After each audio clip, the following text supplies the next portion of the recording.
And hello, welcome in. It is Monday. I hope it's the last Monday in April. Monday flew by. January feels like a whole year. Monday flew by. Well, I mean, April flew by. It's the last Monday in April. January feels like it's an entire year. February's rainy and sad. March is okay because if you have kids in school, it's still spring break. And then you get to April and it flies by. But this is the last Monday in April. Okay, get ready for May Day, Mayflowers. And Taco Tuesday this year is on May 5th, and that requires something extra. But right now, it's just Monday, April the 27th. And welcome to Rightside. I am Amy Beth Shaver with Allison Sinclair and JP, and we have an unbelievable week scheduled for you. Unbelievable. We have a lot of news. I know many of you have questions, and we're going to talk through what happened at the White House Correspondents' Dinner. We have the three in the 11 o'clock hour. But more than that, we have you, and we cannot wait to hear from you. Remember, we're going to read your texts and thoughts at the top of the 11 o'clock hour. But before we get to any of that, before we get to the word of the day and maybe a mini looky-loo around Twitter, Allison, why don't you tell everybody who's coming on this week? Who's not coming on this week? Wait a second. Hold on.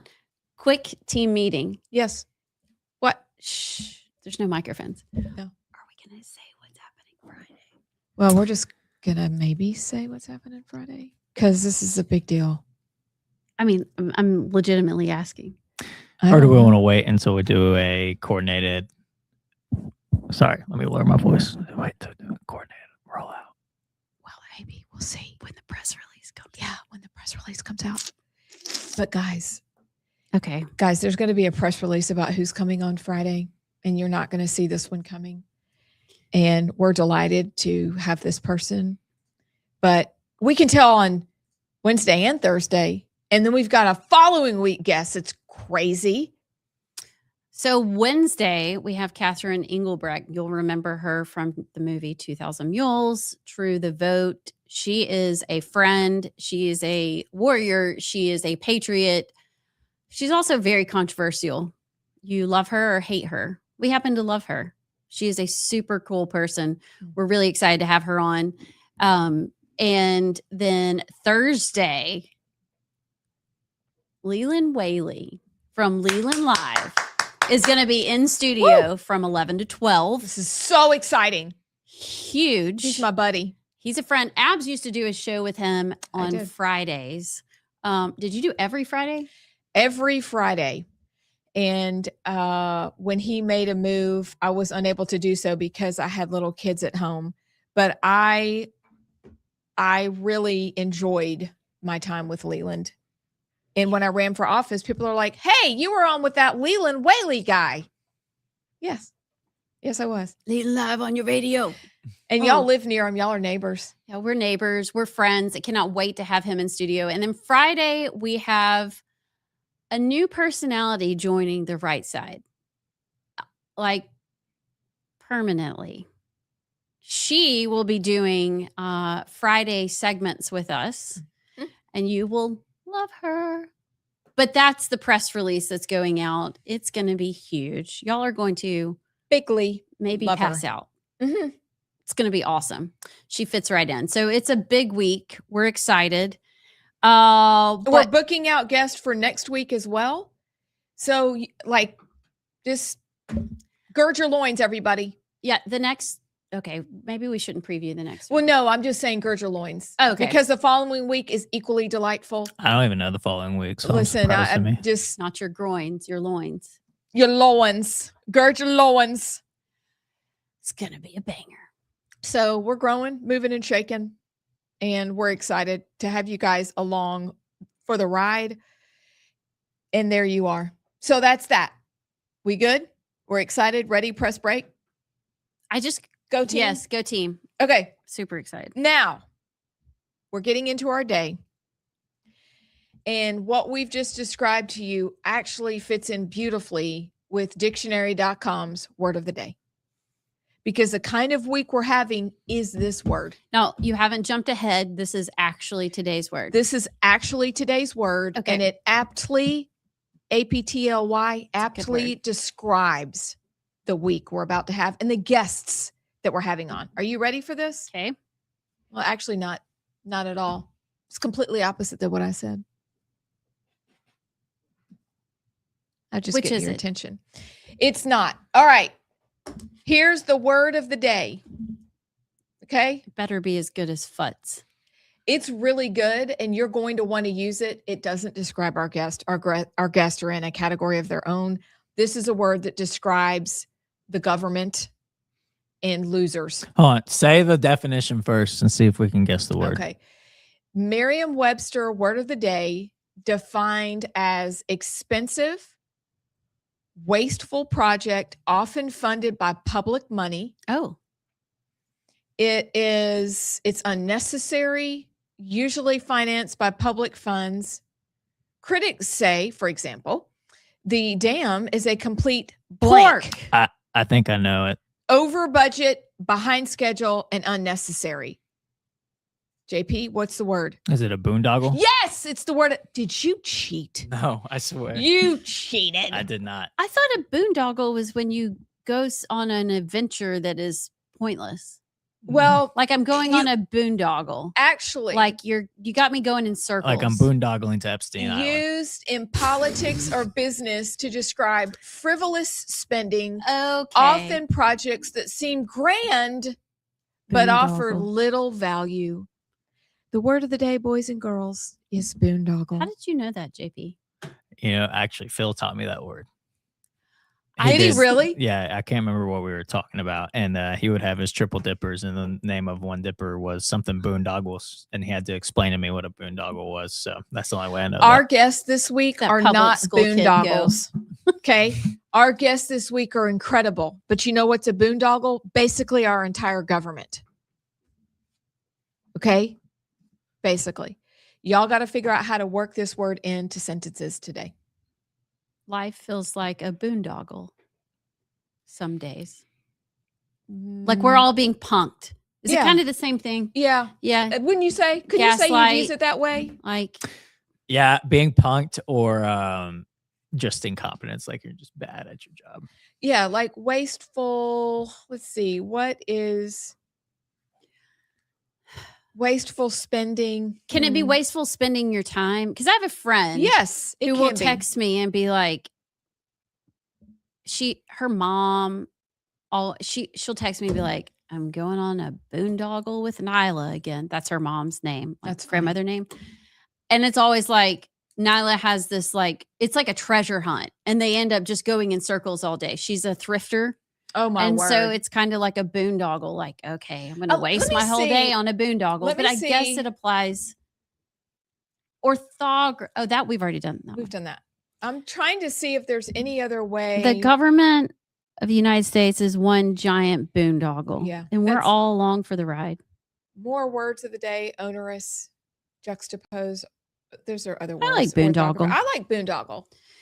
Well, I like it. let's It's a have good the word. opposite of let's have an unboondoggled show. Okay. Let's make it worthwhile and not a waste of our time. Exactly. Which is what we're going to have today on a Monday, on a gorgeous Monday. We're not going to be over budget. We're not going to be over time. We're not going to be useless. We're the opposite. So could you please ask Siri, JP, what's the opposite of a boondoggle? This may be the first time I've ever used my Siri. What? What is the opposite of a boondoggle? Do not have to Did you say, call "Hey, Hey Siri"?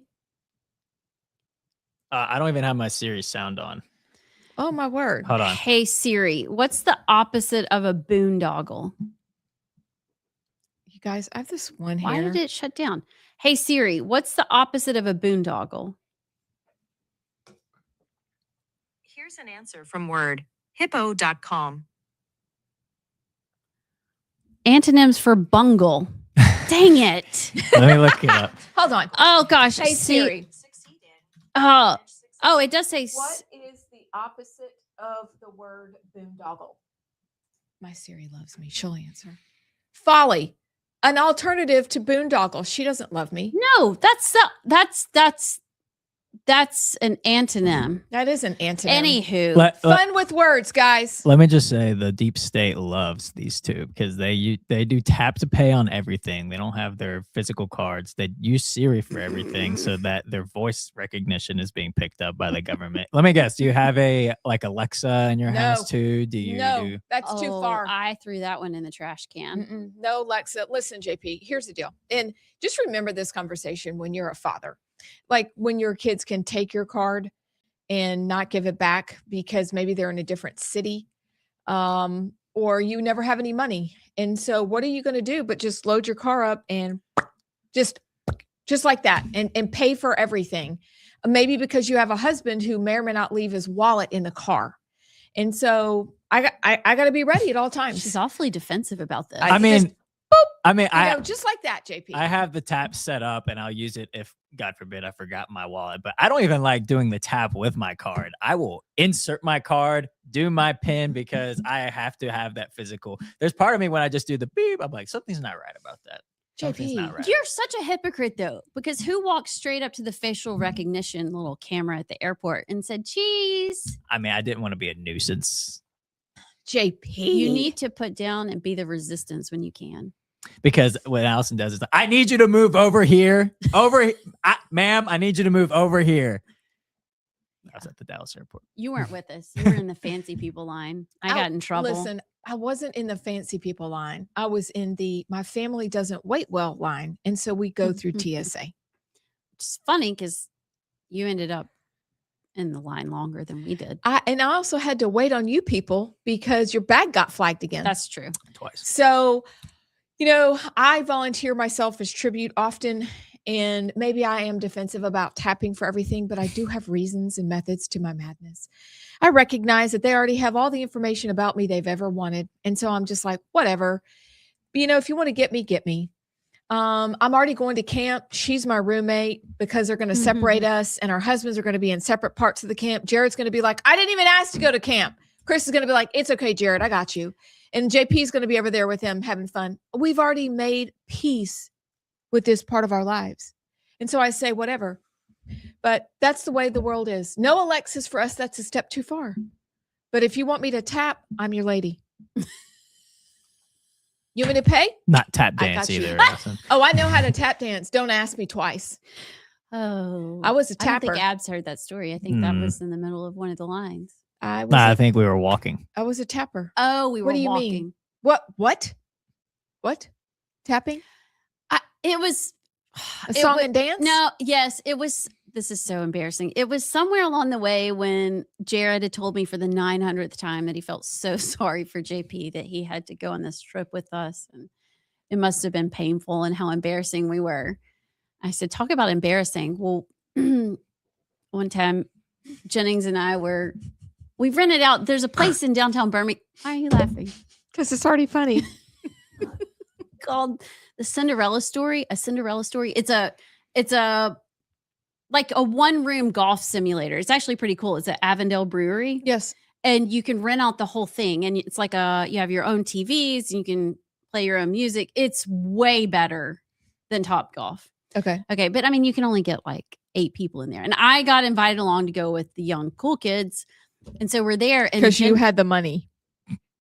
Oh, is that why? Yes. It's really the only reason why we get invited places is because they think we'll pay. Anyway, carry on. So Jennings had just turned 21 and of course I had the money. And so we went to the bar to order a drink. And, I'm like giddy because I got invited to go. And so she orders and I order. And then the bartender goes, what? It's embarrassing now that I think back on it. The bartender said, do you want to tap? And I said, why, yes. And I tapped my feet into this at the bar. No, you didn't. Yes, I did. I did. And Jennings was mortified. I mean, mortified. And then I caught myself and was like, that just wasn't funny. And I am so old. And anyway, I ended up tapping because that's what I do. But that is a conversation we had because JP had to deal with, do you want to tap? Well, right, All week. right before she told me that story, actually, because we were walking around the airport and I'd use the bathroom and she kept going. And then so I go and I spend like 5 minutes. I walk down the escalator. I'm just like looking around at all the people, but she kept walking and we were walking down the big aisle, the same hallway Amy Beth and I raced in, actually. And there was somebody coming up that looked famous. It looked like somebody familiar. And for like a minute, as we were walking up, I was like, is that? And I'm like analyzing and I'm like looking. And then all of a sudden, as I'm walking up to this person, I see in my face and it's Allison. And I'm so my God. embarrassing. I'm such Yeah. a boomer. That's when you know you're getting old. And who was it, by the way? it actually wasn't the guy I thought it was, but it looks like Robert O'Neill. Y'all know Robert O'Neill, The the famous sniper guy that allegedly, even though many people speculate he didn't, but the guy that allegedly killed Osama bin Laden. Mhm. Somebody right behind Allison looked just like him. You were Well- looking right past me. I know. I was not looking at it. Yeah. But it also had to do with the guy in the waiting room lounge too. Like traveling with old ladies is a trip because you saw Michael sitting there Yeah. and we were like, I was Oh. like, oh, so JP, this is what happens these days. We do not think the same way. JP's not lost the plot. Okay. But Allison and I together, he's like, and we're like, It was a speaker that had We're spoken like, at the conference. what? Kind of famous guy. and then I'm like, oh, he obviously wants us to see the fire trucks that are out on the taxiway. And he's concerned because maybe something's just happened. This is my brain. I'm always waiting for disaster to strike. Also, I'd like to watch it when it happens. So I'm like, oh, obviously, I see that. And then Allison sees something different. And JP's like, no, Michael from the event, you know, the guy that does the Islam stuff. And we're like, oh, ha. Missed it. Well, we were walking Oops. walking past the gate, and Allison goes, "Oh, guys!" And we start walking towards the window. I'm like, "Oh, she saw something, obviously." And as we're walking up, I see Michael sitting there. I'm like, "Oh, she wanted us to talk to my." And then she walks right past him, goes to the window, and goes, "Look out there!" And I'm like, "We're What did you 2 say? feet away from him." What did you see out there, Allison? I didn't see out there. I wanted the seats with the kickstands. The seats that had like the footrest. So comfort in disaster. Yeah. Meanwhile, JP's dialed in on who's there. Yeah, and we missed him because Cool. I had to go put my lipstick on. That walk through the airport basically was a giant boondoggle. Look at her, Nice bringing it work. all around. Nice word. Okay, coffee was clicked good. in. Radio Okay. theater. That's all. Okay, now it's time since we've done our morning chat. As you notice, we like to Okay, do our morning chat. serious. We like to use the word of the day. Beyond the word of the day, before we get to the big montage, we do have a little look around Twix because a lot is going on. JP, You know, if we go to the Twix, what's the I think problem? all the Bob? news will be the exact same. Oh wait, no, actually. Yeah. So okay. Supreme Okay. Court, this is actually big. This is like just breaking. The Supreme Court upholds Texas congressional map for 2026 elections. What? Overturned in a 6-3 party line ruling, overturned a federal panel's finding that Texas's mid-decade redrawn congressional map amounted to an unconstitutional racial gerrymander. So what does this mean exactly? This pretty much gives Republicans fair game to legally and lawfully do what Virginia tried to do. But here's the thing. So Ron DeSantis has already, in light of this, has unveiled their new map, which would add 4 GOP seats. Look at this beauty right here. Oh, That's that's, how a you do beaut. it. That's the way you do it. That's the way you do it. Clock it. So this would be huge. Okay. If Republicans actually do what they should do. Did y'all miss, because I did, the Governor Tate Reeves of Mississippi's announcement on Friday? I saw that he had an announcement. No idea what. I know he called a special session, but for what? He said, I don't typically make news on a Friday afternoon, but today I'm going to make an exception. I'm calling a special session. During the recently completed regular session, the legislature discussed drawing new maps to comply with the decision from a federal judge from the Northern District of Mississippi. Anyway, the entire world knows that callus. How do you say that? Let me see. It's the Calais. It's the- Calais. Calais. Calais. I don't even know what word you're talking about. It's the Supreme Court decision that No we're waiting idea. on. I'm just Oh. making that up. Callais. It looks French. I've never known how to say it. Decision has not yet been handed down by the U.S. Supreme Court. It's a decision that could, and in my view, should forever change the way we draw electoral maps. It is my belief, and federal law requires that Mississippi legislature be given the first opportunity to draw these maps. And the fact is, they haven't had a fair opportunity to do that because of the pending decision. For those reasons, I'm using my constitutional authority to allow the Mississippi legislature to use their constitutionally recognized right to draw these maps once the new rules of the game are known.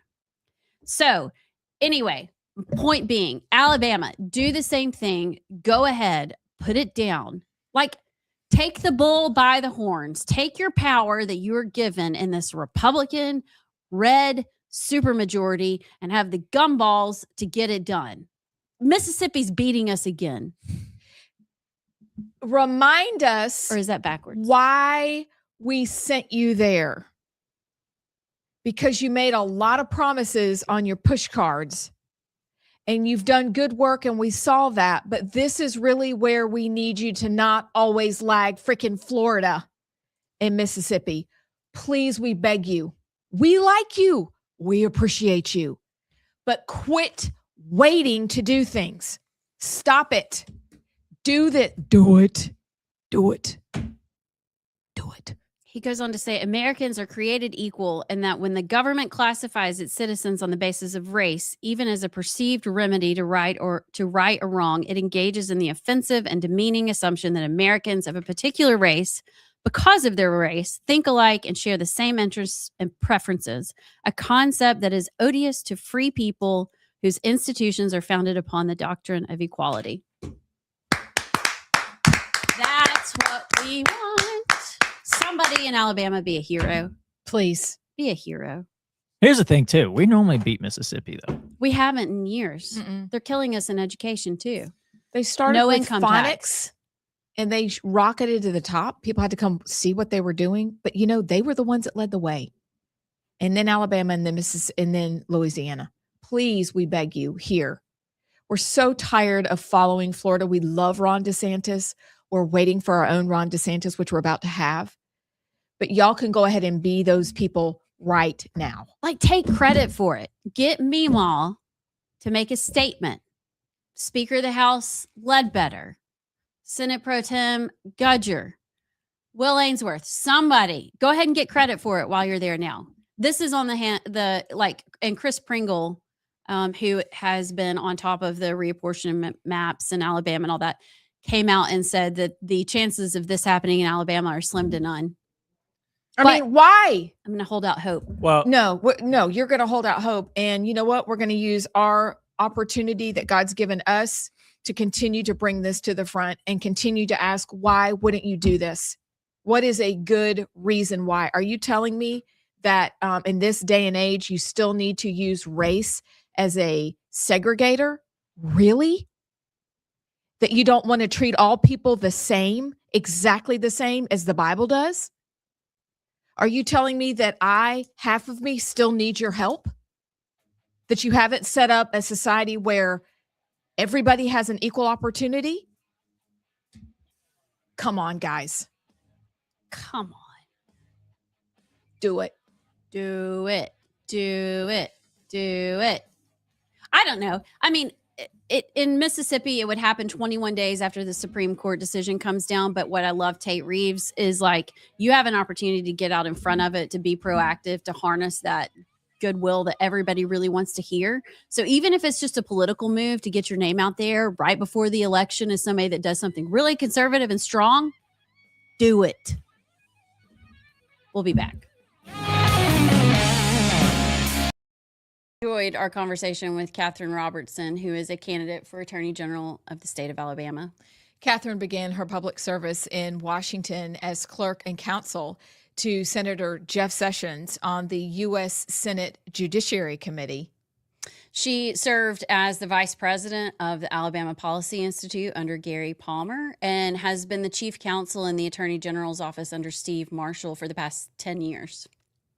In this interview, we discuss what makes her qualified to be Alabama's next Attorney General and specific issues that matter to Alabamians and fun questions so that you get to know Catherine, the individual.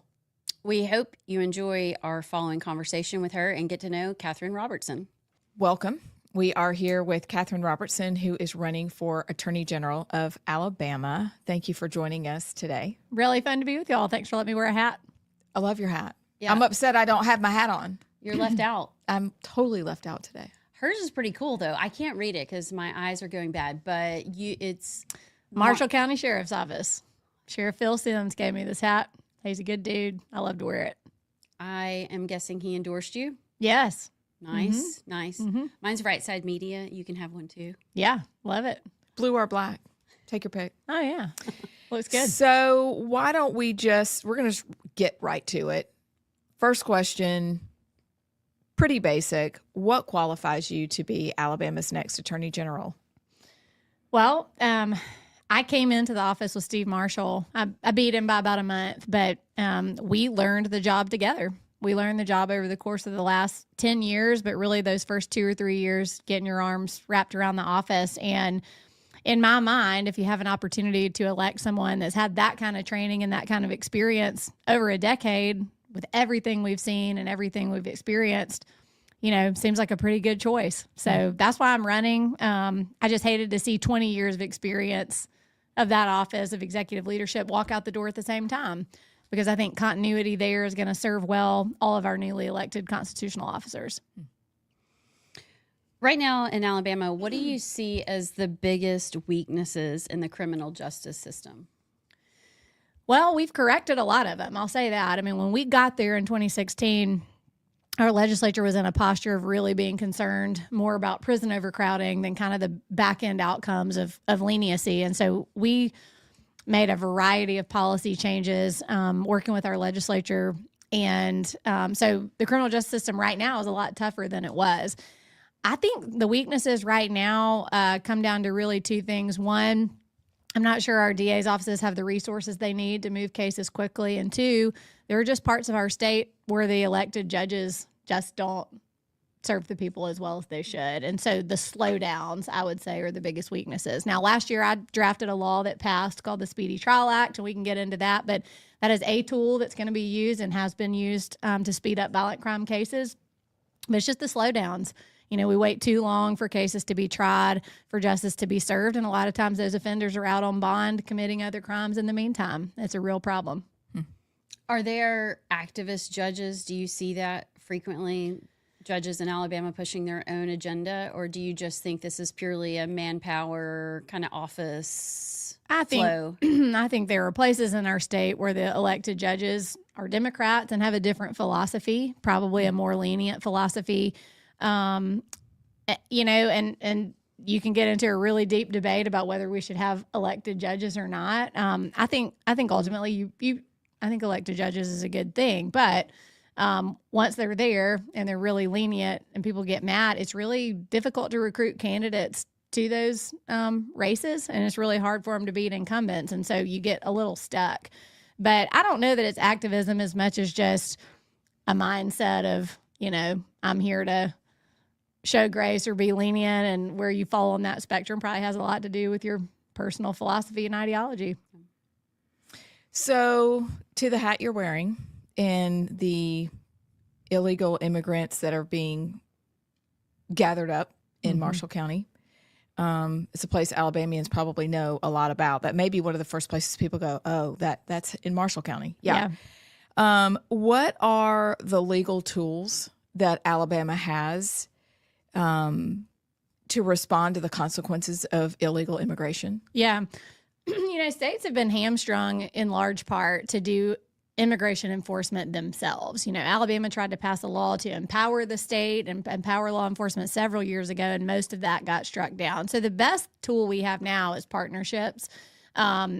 Sheriff Phil Sims, who you just mentioned, has a great partnership going with ICE. And so it's just a collaborative, cooperative relationship.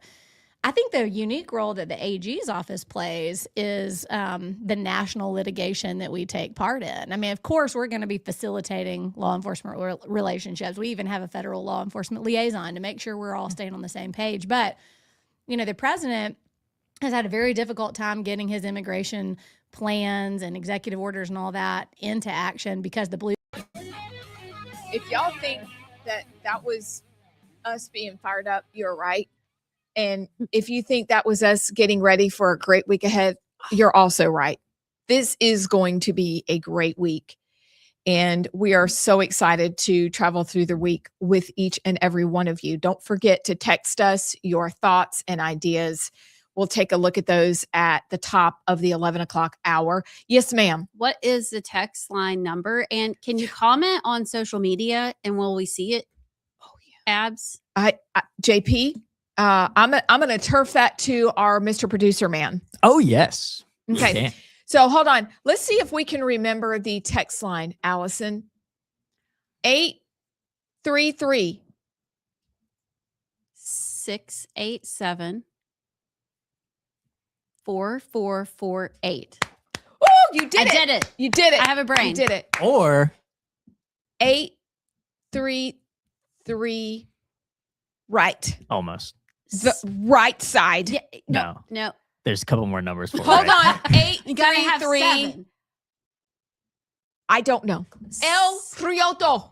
I don't know. 833 67. All right. Now Right. Now we're What off the is rails. it? What is it? 6-8, right? 68. Wait. 833 Mm-hmm. 68. Mm-hmm. Almost the height of my husband. Right. RIGHT. RIGHT. Yeah. You guys. Oh, shoot. About to break the table. There is a lot of news and we're going to get to it now. Okay. So hang on. Again, gird your loins. We're already fired up for the day and for the week. Can't wait. There's a lot to talk about. So JP, let's go. Time for news.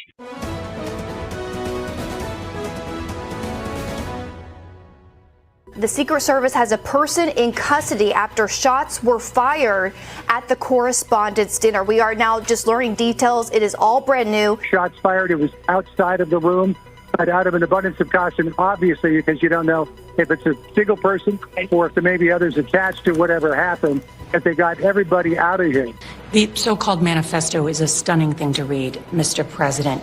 I am no longer willing to permit a pedophile, rapist, and traitor to coat my hands with his crimes.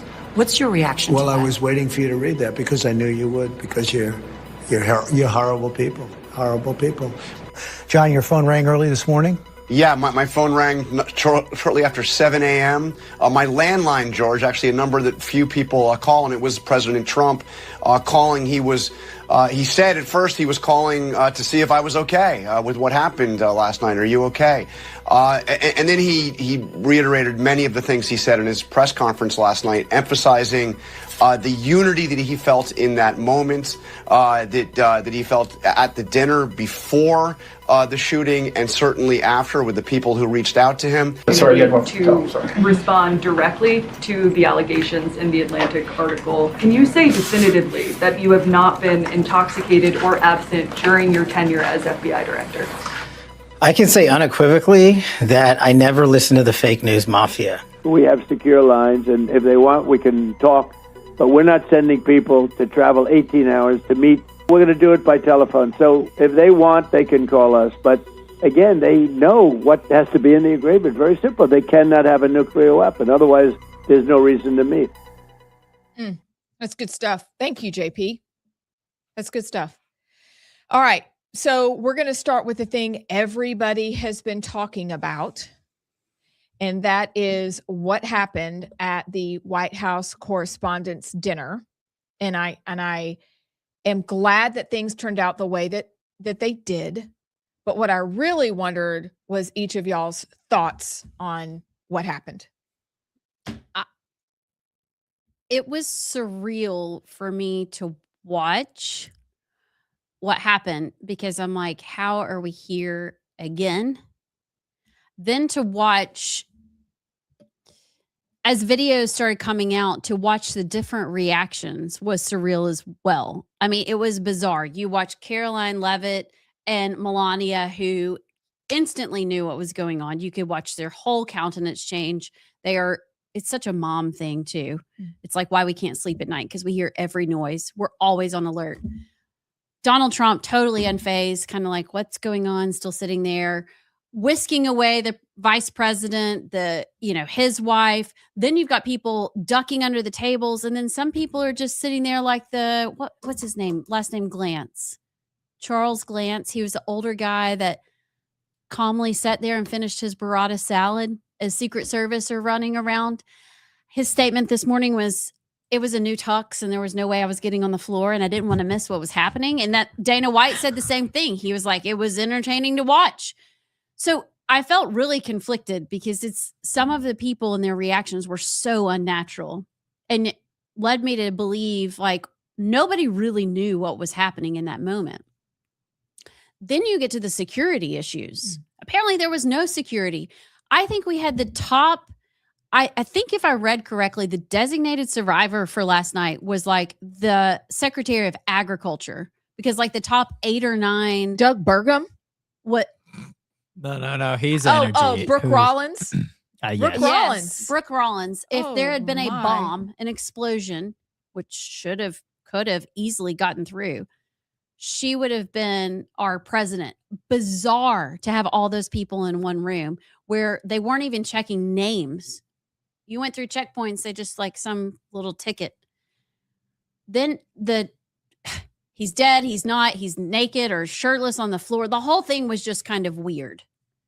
But like, can we stop shooting people? Can we stop trying to kill other people that we disagree? Like it's getting old. Unacceptable. Unacceptable. And don't ever have all those people in the same room. Right. Again. Ever. Yeah, that was kind of my first thought was, how did a gunman get in the lobby of the hotel that they're having the White House Correspondents' Dinner and have a gun?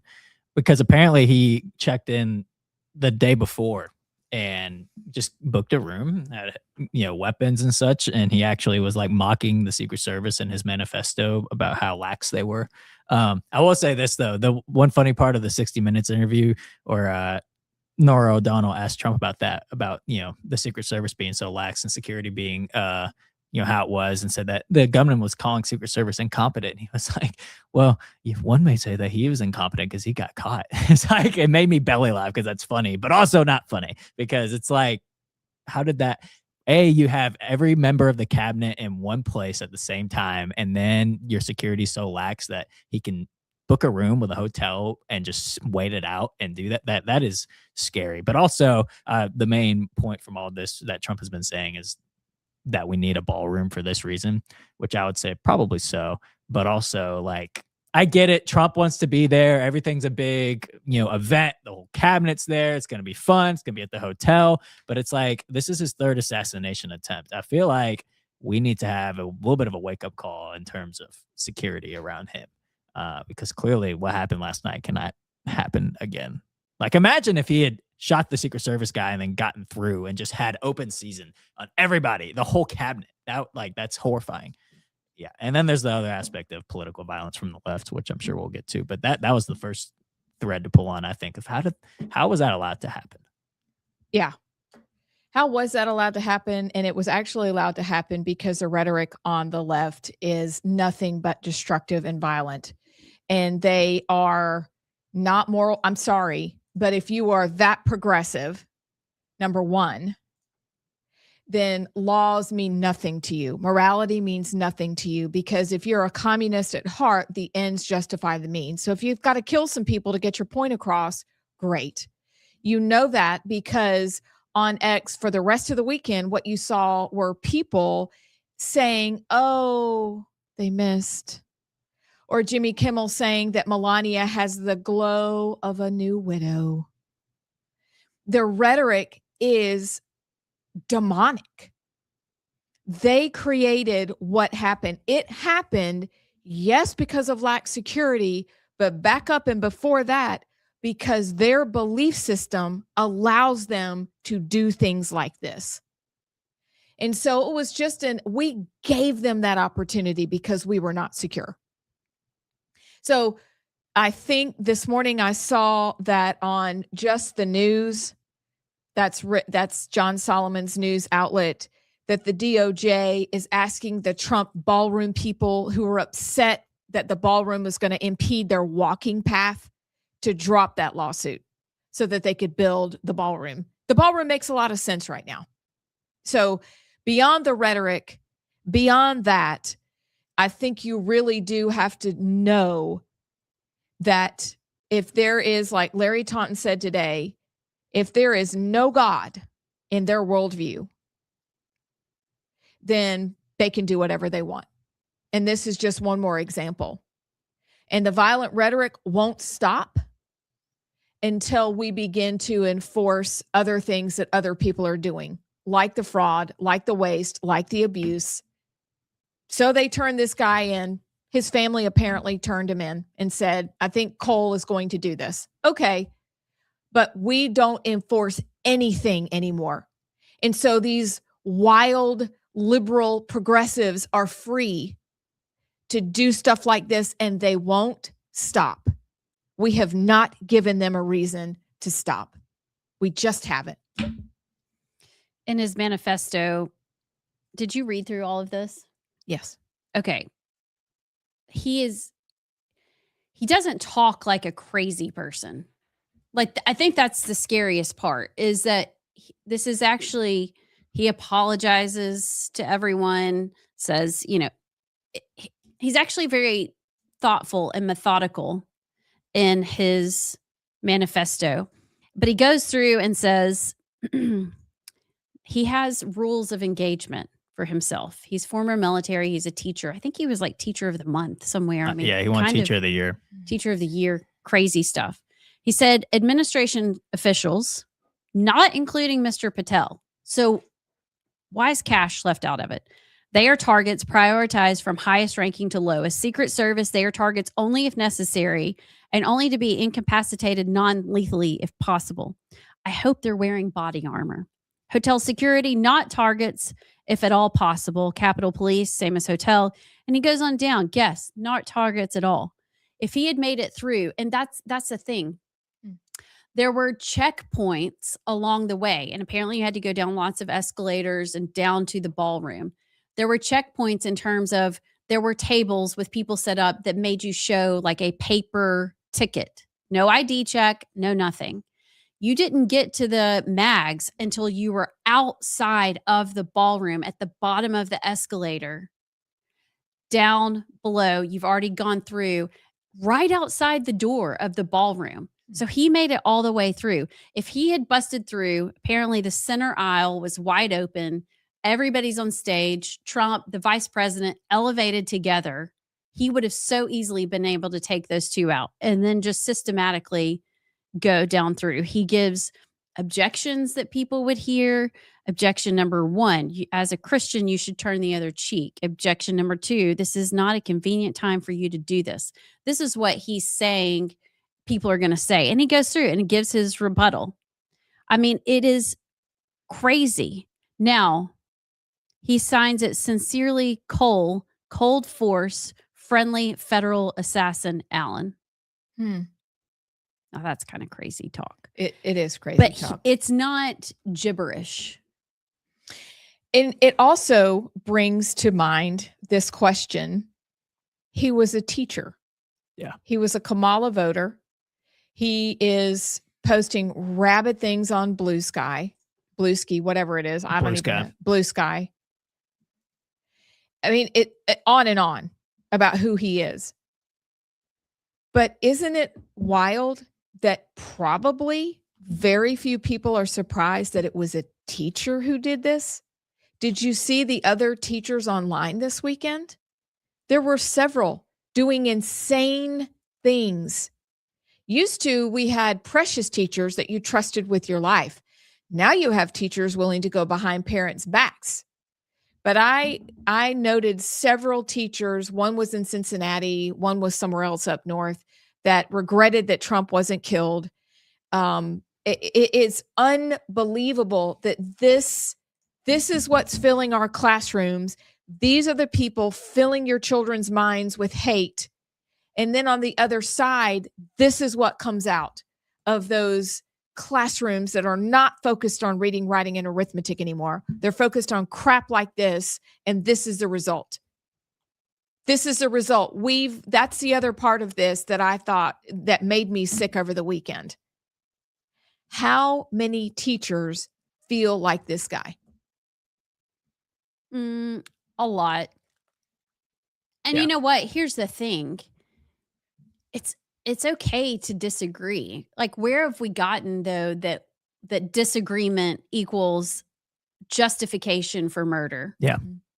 And for terror. I can only it's rhetoric, and the left started it. And what gets me, because as one side gets more extreme, it's like what they say on like the athletic, if you're playing a football game, you play to the level of your opponent. It's just natural. So as the left gets more extreme in their demands for, LGBTQ, XYZ, 666, whatever, down to their rhetoric against the right, it's natural that, and so you just keep ratcheting up. Like, and I don't know how, because most of the left is not in a sane, rational mind. We're not dealing with blue dog, yellow dog, old school Southern Democrats that you could actually have a conversation with. These aren't John Fettermans. These are literally insane people. I don't know how this calms down. I don't know how this works. It can't, because if you look at the Communist Manifesto, if you look at their priorities that are in that book, The Naked Communist, creating chaos is part of it. This is what they want to do. You're right. And so you're right. It rises to meet, it's one, oh yeah. I mean, it's basically the left is like, oh yeah. And the right's like, oh yeah, kind of. And then they do more and more and more. And then we become the bad guys, which is also straight out of Rules for Radicals. They gaslight us constantly and make us think we're the crazy ones for wanting law and order. But I do not know how, unless you make a strong show of enforcing the laws that we already have on the books, and also changing what's coming out of the classrooms. Because as you were talking, what made me think, what made me stop was think about children, for example, in Palestine, or think about children even in the United States or in Muslim schools. They are taught the Quran every day, and they're taught that we are the infidels. They start really early. How is that different than some of what our kids are taught today about our government, about the way we were formed, about who's in charge? We're having little laboratories too. And the little people that are coming out think like this. We're not that different than the people we're concerned about, either overseas or right here. We're just not. The classroom is the place where this evil mindset is coming from. Unless, of course, you are homeschooled or in a private Christian school. You know what's funny too is, as you're talking, I'm thinking about the left knows, because their ultimate goal is destruction of America. It's to deconstruct and decolonize and to literally destroy everything we've built. They are communists, they are socialists, they are Marxist, and the extremism they know is how you destroy it. Not Allah, but like looking back at the SPLC and what happened last week. They know that is how they take us out. So extremism is what they want. It's hard not to fall into that. And I don't know how this ends without civil war, like a literal civil war. We're there now. Yeah. It's a cold civil war. Right. But yeah, it's a part straight out of Rules for Radicals, like you said. I mean, Beth, because there's always these constant studies of like, well, actually, this amount of political violence is from the right and right-wing extremism. And it's the organizations like the SPLC that do those studies and brainwash you to think it's a right-wing problem. And then you're funding those same groups to the tune of millions of dollars. So they want to fund you, prop it up, and then point and claim it's them, while also inspiring your leftist communist followers to go and do like what Cole Allen did. it is communism 101. And even with Nora O'Donnell, which that such a smug, scummy question to ask. It's like, oh, Mr. President, did you read his manifesto? He said he can't let a pedophile, put crimes on his. Like, what do you think of that? That is subtle, and I guess inspiring. Like subtly telling other people, well, I'm just appalled by what he did, but he said he can't let a pedophile be his like, what do you think of that? You're just subtly trying to give more ammunition to your followers to do exactly what Cole Allen just did. And there's no sanctity of life, like what you said, Allison, from the left anymore, because even when we disagreed with Obama, Biden, AOC, any of them, has the thought ever crossed our minds of like, we just need to just kill them? Like, that's the way to fix it, is to just kill them. Like, no, because we have a sanctity of life. We know we're not God. We know that even those who we disagree with were made in the image of God, and it's not our right to take a life. The left anymore does not see, because they don't believe in God. So I'll just kill them, cold blood. Yeah. That's like Charlie Kirk wrote to his boyfriend of, I saw the opportunity to take out Kirk and I did it because his hate has no place. Like, that's where they're at now. And unfortunately, the only way forward, I think, is to pray, but also to beat them politically. That's where like the frustration from Republicans of, it's not principled to redistrict. Well, guess what? We're going to put more people in the White House or in the Capitol building that are going to tell their followers to do what Cole Allen did. That is the ramifications of it. You have to beat them. That's a great bow on that. That's why we have to do this now while we have opportunity, because they have been telling us what they want to do and they're doing it. And we're back stuck on, we really should be nice. We don't want those same tactics used against us when we're not in power. How about have a winning mindset? And how about maybe once in a while say, I don't see a way forward for them to win in the next 25 years, because we're going to do such a good job that they're not going to win. But just in case, we're going to make sure our districts are strong. Like, even that loser mindset of, well, when they're in power. No. See, that's the problem. We do not have a swarthy, beefy mentality anymore. It's gone. And when you have a president in the White House, and this is the last I'll say about this for me, Chris was listening to a talk on Teddy Roosevelt, and he said he was an amazingly strong believer. And we're not used to that. And I don't know that Trump would even say he's a Christian, but he knows there's a God because he keeps surviving or has near misses. But we're not even used to that type of beefy Christianity that built our country or that led our country. We're offended by it instead of thinking, wait a second, Donald Trump, love him or hate him, doesn't ever expect to lose. Meanwhile, us within the party expect to lose all the time. We have to change our outlook to be able to go and do battle and win against this demonic, unending, unyielding group of people. We don't have a choice but to be those people again. Our rights come from God. Let me just put that out there. However, in America, we have this thing called a constitution. And what do they say about the Constitution? It only works for moral people. And what has happened in America is one side has broken that moral, social compact. And when that happens, the other side has no choice but to either lie down and take it and let them run over you, or you have to step up and engage as they are engaging, because the social compact is broken down. There's no rules of engagement anymore.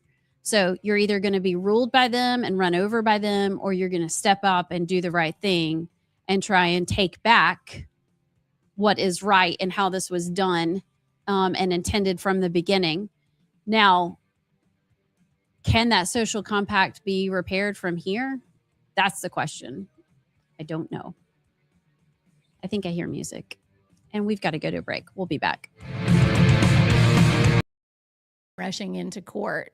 And so one of the most important things we've done is to back him up and to say the states are harmed when the federal government doesn't do X, Y, and Z appropriately. And that's why we support the president. He has every right to do this, whether it was the travel ban from a few years back or the Remain in Mexico policy or the parole for immigrants. We have supported the Trump administration or fought the Biden administration in all of those spaces, which is something only the AG's office can do.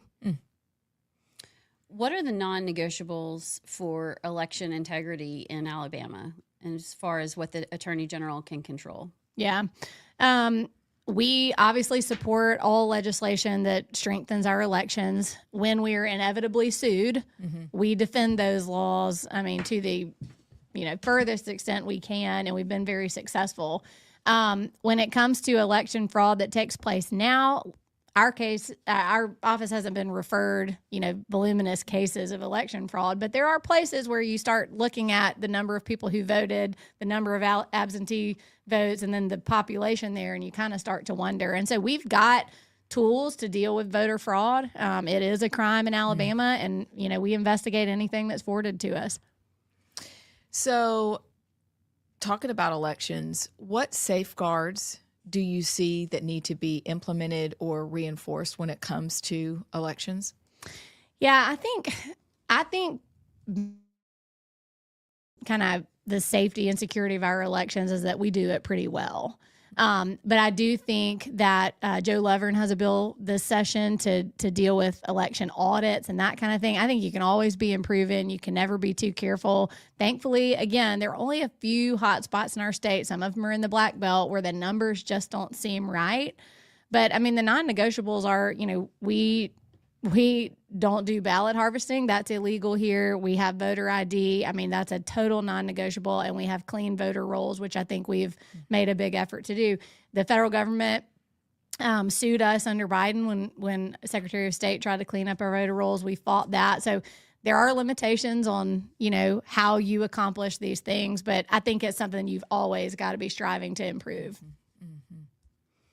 What do you think the Attorney General's role is in ensuring that our state government itself, the agencies and departments, are serving the people well, and how would you approach that part of the job? That's a really interesting question, because I think when you're out talking about the role of the AG's office, they either know us as the crime fighters or the, Trump supporting, state sovereignty fighters. Both of those things are true. But there's this big middle section of what we do in the AG's office that never makes any headlines, but that I believe, as a former state think tank girl, really is an important role to improving our state government. We represent every state agency and every department and every regulatory board.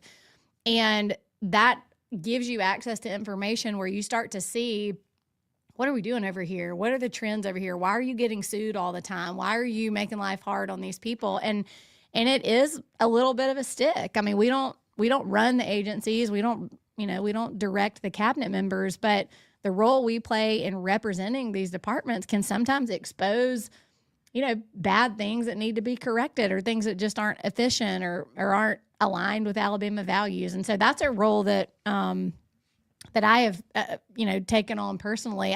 All of the agency councils report through me.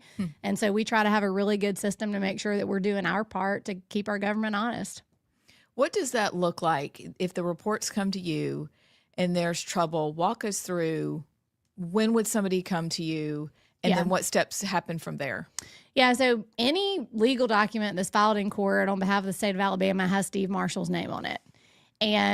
But those people aren't all under our roof. They're housed in different agencies. And so obviously we want it to be a collaborative relationship. We try to all, work together and work on the same team. And when I see filings or complaints or suggestions to hire outside counsel, when those things come across my desk, my first reaction is not to be hostile towards it.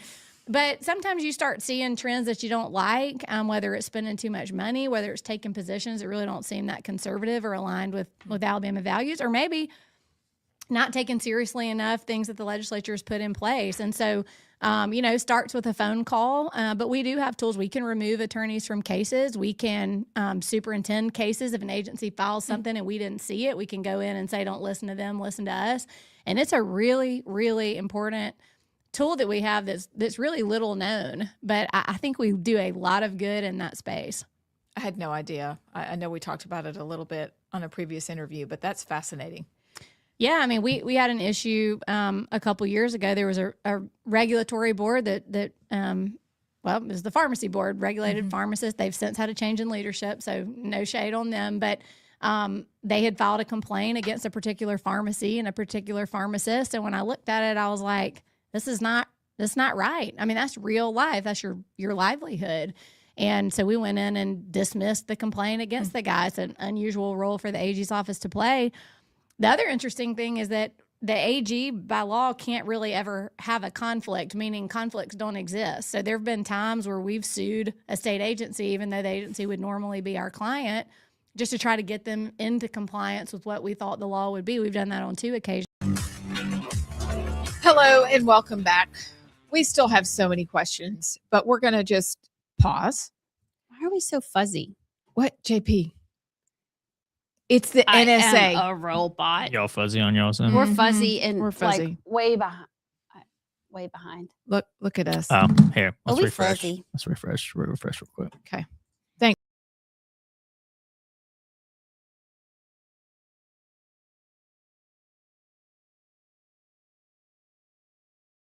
Now we're back. Okay. That was quick. Oh, it worked. Ish. And everybody, I'm gonna just apologize for Still this bad. rogue piece of hair. Okay. I don't know what the problem is. I'm embarrassed. It's driving me crazy. I We were all apologize. judging you. I think everybody Somebody was texted judging me me. and was like, Ew. Amy Beth's hair. It's disgusting. All right.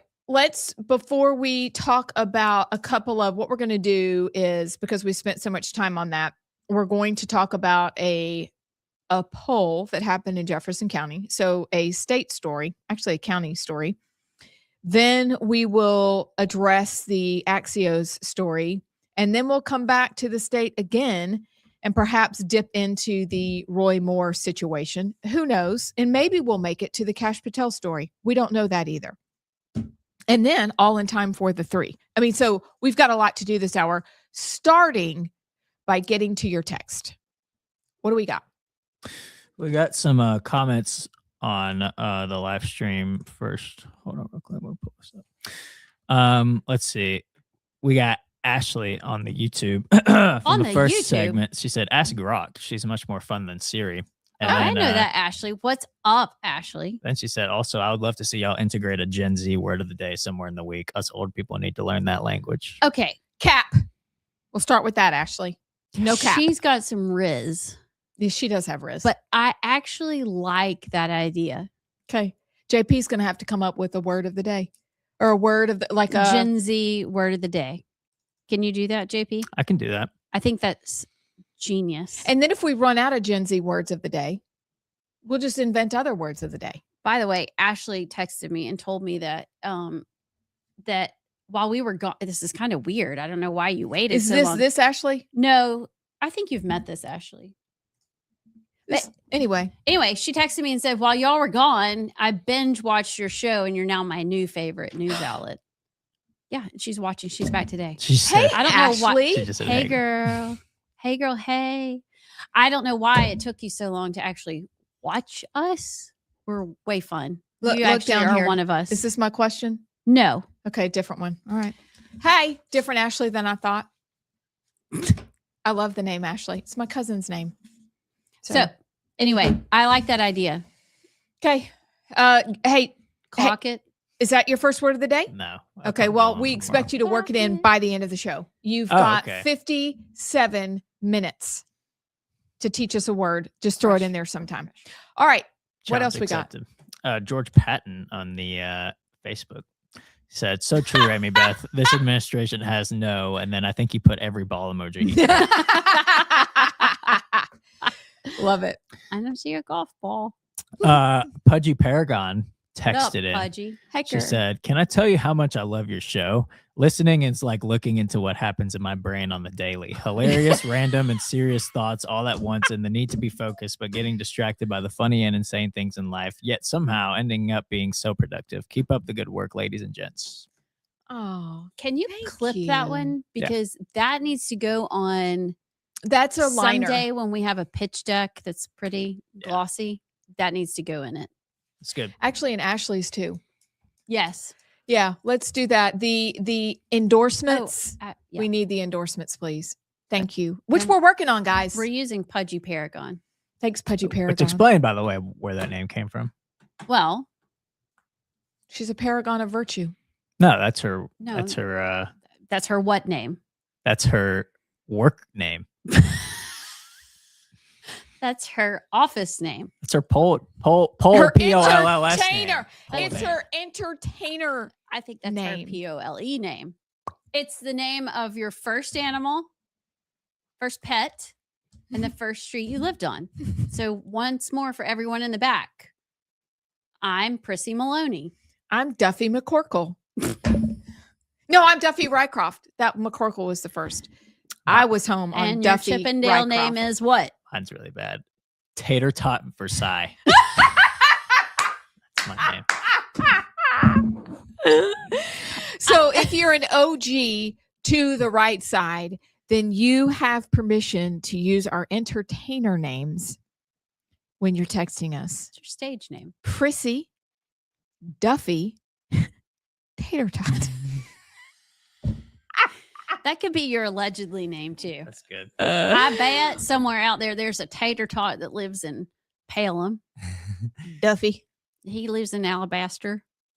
That can be our like. Come if here, we Tater. work something different, like we're way out in the country. That's real weird how that just came out of my mouth. That's Duffy. That's who Duffy is. Duffy. I bet out at Talladega right now there's a tater. I got to see Tater Tot yesterday. Actually, Tater he's getting older, but he still gets really excited to see me. So it's always a good time. That's cute. This is not the time to tell you that one of my friends has adopted. She what do you call it? Fosters cats.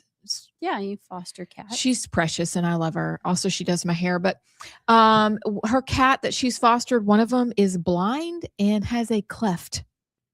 Have you ever seen a pet like that that's alive still? That's just She's random. a good foster mom. She is. Okay. She's a good person. All right, carry on. We're Go. getting some texts of their work name from our listeners. I can't wait. Okay, yes. John from Miners said his is Killer Dogwood. That's a great name, actually. Brad from Crimestone. Hold on. It'll load. Killer Dogwood. Said, let me introduce myself. My name is Raider Park.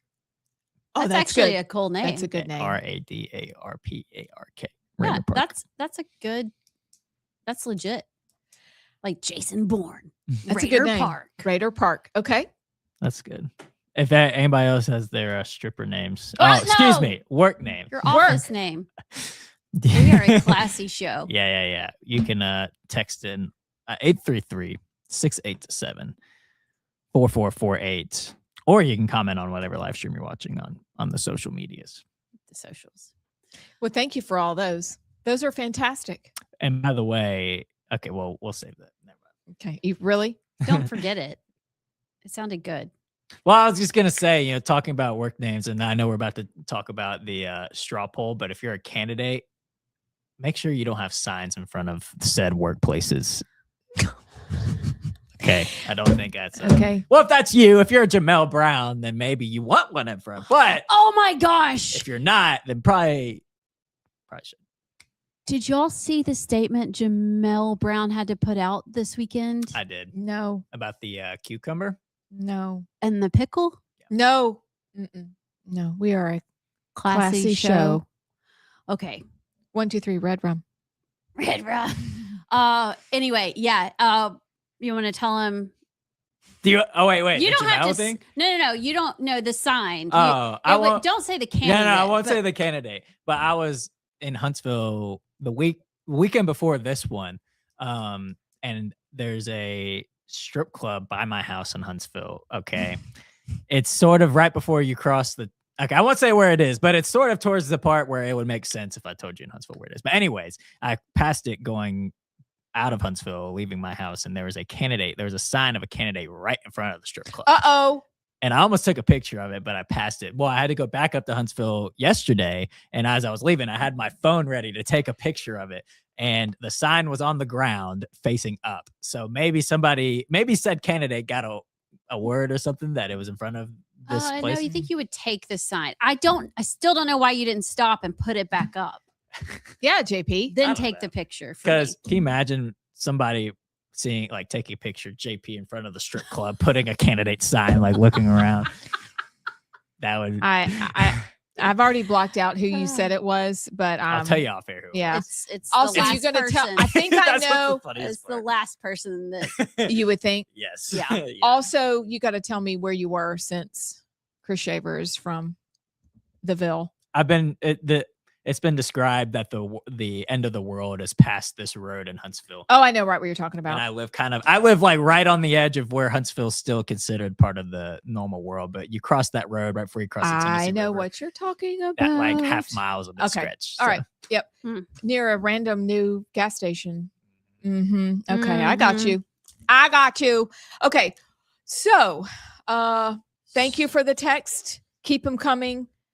We're really going to be intentional about our 11 o'clock top of that hour text, because we love hearing from you. And thank you for your encouraging thoughts. Not a joke.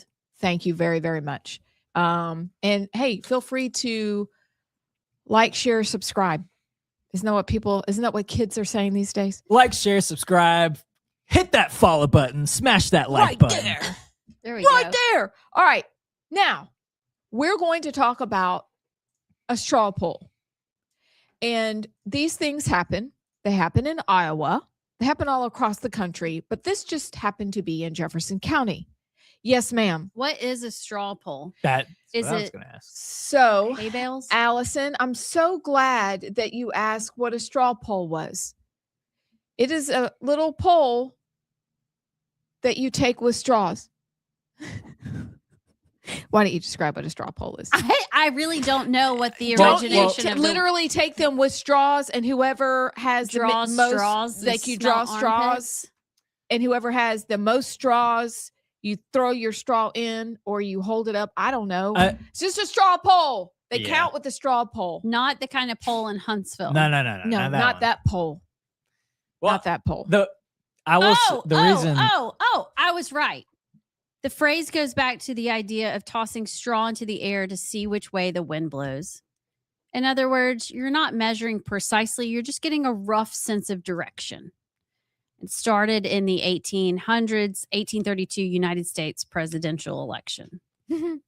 And how do you take a straw poll? Because I literally have no idea. I just know that Iowa straw poll is a big deal. I don't know. I figured straw poll was just a name for a poll, and they just polled who was Modern political use, straw polls became a staple of political parties, especially in early primary states. A well-known example was the Iowa straw poll held from 1979 to 2015. It allowed activists to vote for their preferred candidates before official primaries. While influential for media buzz and fundraising, it often didn't predict the eventual nominee. Okay. Well, there was a straw poll in Jefferson County, and the results were surprising. Are you able to share your screen with us so we could look at those results? Why, yes, I can. We're not that far from Election Day, May 19th. And this was a little bit of a surprise to me. However, the other part of a straw poll is we have to consider who sent their people to take that poll. Because when you win a straw poll, then you get to say, I have momentum going into May 19th. Whether you do or don't, perception is reality, even in little things like this. And that's why this poll had me interested. Well, that's kind of why, part of why I wanted to talk about this is because I saw almost every candidate who won their straw poll go on Facebook and post it and say, results from the Jefferson County GOP, we won the straw poll, we're moving forward. And I just sat because this was kind of the first time I've seen a straw poll in terms of, being in politics or working in politics. And I genuinely had no idea, like, is this something important? Is it not? So I think most people who are kind of casual or don't pay attention to politics, they may see the straw poll results and maybe genuinely be influenced because they don't know what the straw poll is. But I think it's an interesting discussion because it's it's politicos who are polling, and if that's actually indicative of where the race may be going or not, I think is a separate discussion. But yeah, the results were pretty shocking. Where was this some of held? them. This was in Gardendale. Is that Okay. so here's some of the results. So U.S. Senate, Jared Hudson won that poll. There's the numbers there, 52-35. Here, I'll zoom in a little. Excuse me. 52, 35, and 7 for that one. This one was a little bit surprising to me. I don't know what y'all think about that one. The House District 6, Palmer 53, Case Dixon 47. Obviously, governor, that's probably expected. Tuberville 91, McPheeters 8%. Sanafasky, is that how you say his name? At 1%. Didn't even know he was in the race. Lieutenant Governor, this one was one of the surprising ones to me. Wes Allen at 40%, John Wall at 17%, Patrick Bishop at 14%. Attorney General, another one that was a bit shocking to me. Jay Mitchell 45, Pamela Casey 41, Catherine Robertson at 14%. Secretary of State, that one was pretty predictable, I think. State Auditor Derek Chen 63%, Andrew Sorrell 37%. So I think that those were the big ones. It says continue, but this is the only picture I can find of it. But yeah, so interesting. I would love to save this and then compare it to the results on May 19th to see if it had any bearing on reality. That's the only way for me to quantify it, because some of these numbers don't make sense. Yeah, you can't really put much into these straw polls. Like, it was in Gardendale. That's where Jared Hudson lives. Okay, so that's probably where more people are going to show up. Because the way they do it is you have to pay, I think it's like a pancake breakfast. I went last year or 2 years ago. Love pancakes. And you buy a ticket. So you have to purchase a ticket, which is kind of a barrier to entry. If you're Barry Moore and you're from the Wiregrass area, are your people going to drive up? You should, in theory, have people in every county that would show up. But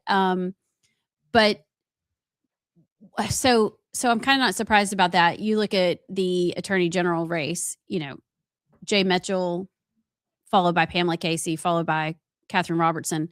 That is shocking. And I think it means something, but mainly what it means, because you have the same kind of groups, the same people that run in the same groups show up to these things. So it's a Jefferson County GOP event, Jefferson County GOP. It means these people think that way, but it doesn't mean everybody around Alabama thinks that way. And it all depends on who shows up. I mean, maybe your people had baseball games they had to go to with their kids and couldn't be there. So it means something, but yeah, how much? But if you win it, of course you put it out there. Right. Yes. That's the way the game is played. Yeah. But like I said, the day after the election, let's break it down and just see. It'll be interesting. All right. So what? Would you like me to tap? I am a robot. I love tapping. You said break it down. Break it down.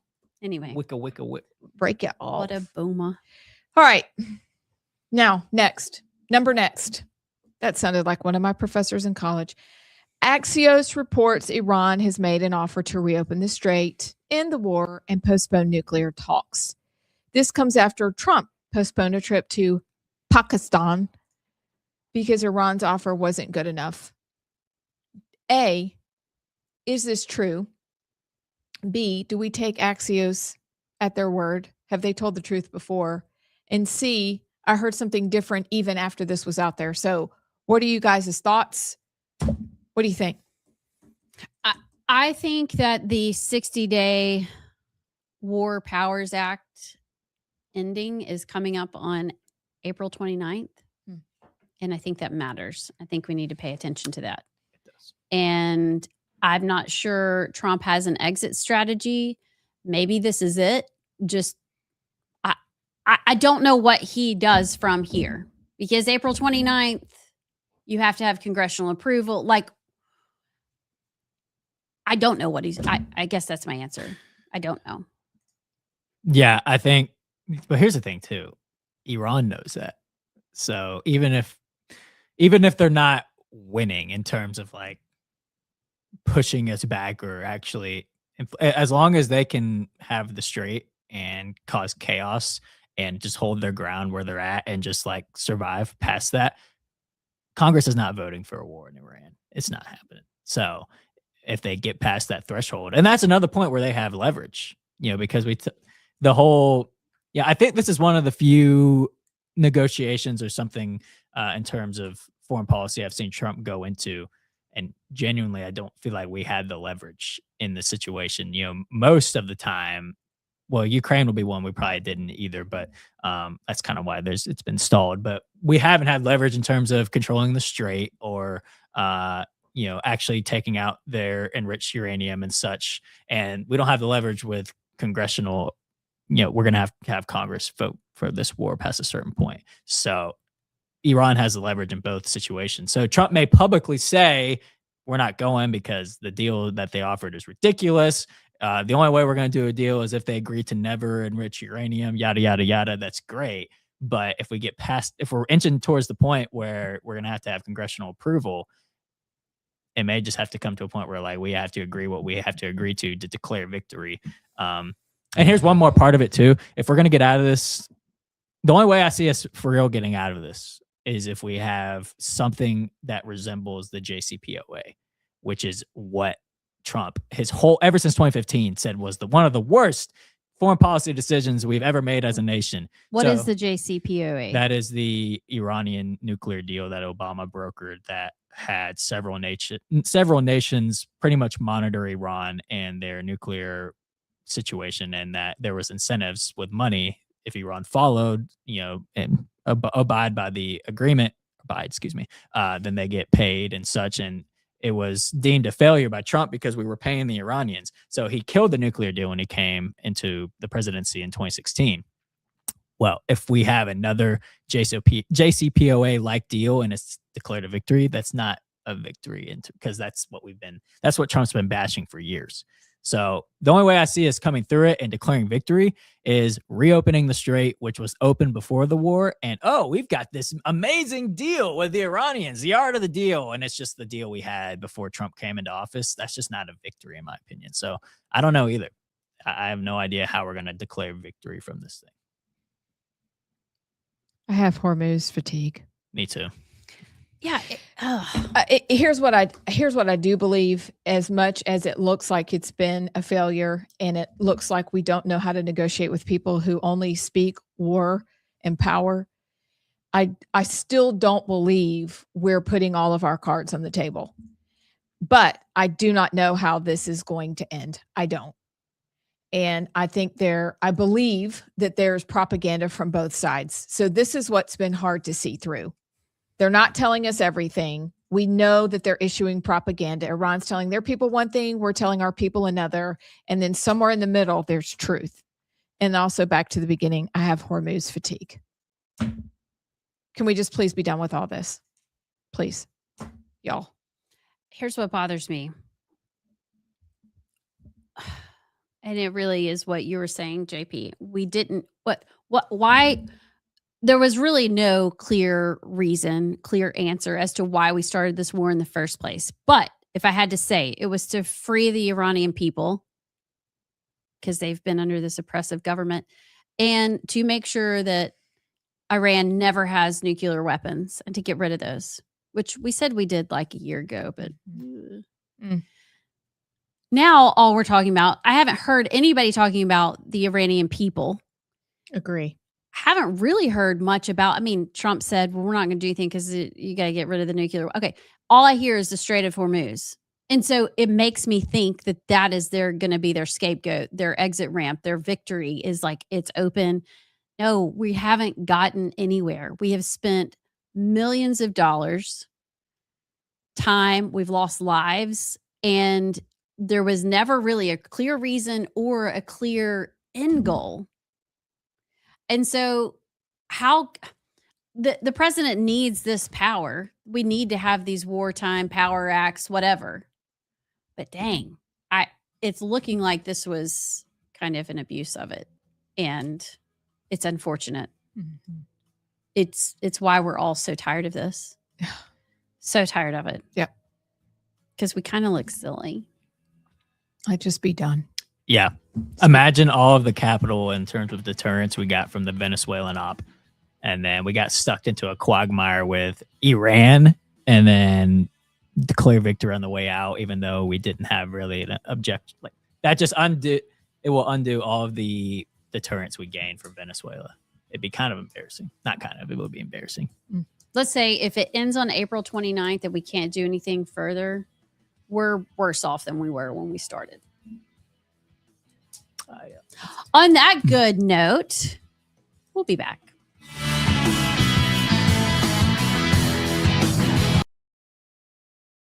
Swore it would never be there. But the federal government and schools, because we do take federal money, there are things that they push down that we have to follow. I'm thinking about all the Title IX, gender ideology, girls and boys and girls locker rooms and all that kind of stuff. What's your stance as if you were Attorney General of how do you protect the state and what the people of Alabama want? Yeah. And balance that with the federal government mandating these things happen?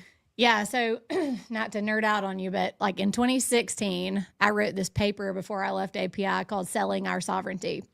And I laid out all the federal funding that Alabama receives, which is not inherently bad. But I said, what if some administration comes in that's hostile to our values and starts using that as a way to shove things on us that we would never vote for in the ballot box? Well, they did, you know, and Biden learned that very early on. I mean, we had a situation one day where our Department of Agriculture called and they were like, we're going to lose our free school lunch program if we don't do this gender language stuff in all of our documents. And I was like, whoa. It was the bathrooms. You had to have, They threatened it through our WIC program, Women, Infant, and Children's, you know, supplemental nutrition program. They wanted that to be genderless school lunches, you know, and then needless to say, public schools generally. So there's two ways you have to approach those things. On the one hand, you're running into federal court and you're suing and you're trying to get it stopped. And we do that and we do it well. But the backside of that is somebody's got to be communicating with state agencies to say, look, we can't let you violate state law, but we also know your federal funding is at risk. Let's work through this and navigate this together. And that's a big part of the role I played. It's like we're over here litigating, and yes, we want to win. But I mean, you know, I was writing legal memos all the time, trying to give these agency heads and their general counsels advice on, you know, not forfeiting the money because, I mean, the program is partially paid for by the federal government, but here's how you can maneuver, here's how you can navigate it, and then sort of policing to make sure that the stuff wasn't being pushed through anyway. Again, that's kind of the inside baseball part of it, but there's a lot of aspects to this stuff. You don't just file the lawsuit. There's a lot of work to do within state government, and goodness knows during COVID, I mean, I was putting out memos once a day saying, you can't do this, you can't do this. You've got to adhere to state law, and we will try to help you work through the threats coming from the federal government. So is that what it means then, where sometimes people see the Attorney General's office as that last line of defense? Yeah, I mean, I think the Attorney General got that tagline as the Republican AGs, not all of them. Some of them aren't a good line of defense at all nationally if they're Democrats, but they got that because it was during Obamacare. If you remember, the state sovereignty was really threatened over a provision of Obamacare that was going to like force states to do Medicaid expansion and some other things. And for once, the United States Supreme Court said, okay, states are independent and separate sovereigns. Like, we've got to acknowledge that. And so that kind of became the tagline. And what it means can be on the national front. It can also mean in the state, even though people don't think about it that way as much. But it's kind of like when all else fails, Congress doesn't get things done very quickly. The president gets stymied at every turn. Who do you look to that can be agile and quickly rush in, you know, to either promote something or defend something? And it really is the AGs usually working together, and it's pretty effective. What do you think is the most significant legal threat facing Alabama in the years to come? Not to beat a dead horse, but it's just a reclaiming of our state sovereignty. We really haven't made much progress. We've won some cases, so you solve the immediate issue, but large scale. Have you heard Congress having a debate lately about how to return power to the states? We are going to keep having the same problems over and over and over again every time there's a Democrat in the White House. Every time. Because they look at Alabama as a deep red state, but it's a poor state that's heavily reliant on federal funding for federal programs, and they're going to jerk us around every time. That is the biggest threat, because every other thing that we work on, every girl sport, every, DEI, all that stuff, COVID vaccine mandates, all of that is pushed through because of a lack of state control. And so that's the biggest threat we have. It's the biggest thing that we need to beat back. So what does success look like for a conservative attorney general? Our mission statement is to make the state safer and the country freer. And so if you can walk away from the job, whether that's 4 years, 8 years, or in Steve's case, 10 years, and you can say that you've done that and moved that needle, that's success. I think the one thing I would want to be known for is that you never back down from a fight, and that you're extremely vigilant in making sure that these leftist things that come from Washington in some cases, or come from the corporate world in some cases, whatever it is, that you do everything in your power as Attorney General to make sure those things don't get a foothold in Alabama. Because I think the AG plays the most important role in keeping Alabama conservative and preserving the values that we had. And if we'd been lazy over the last 8 or 10. Welcome back to the Right Side.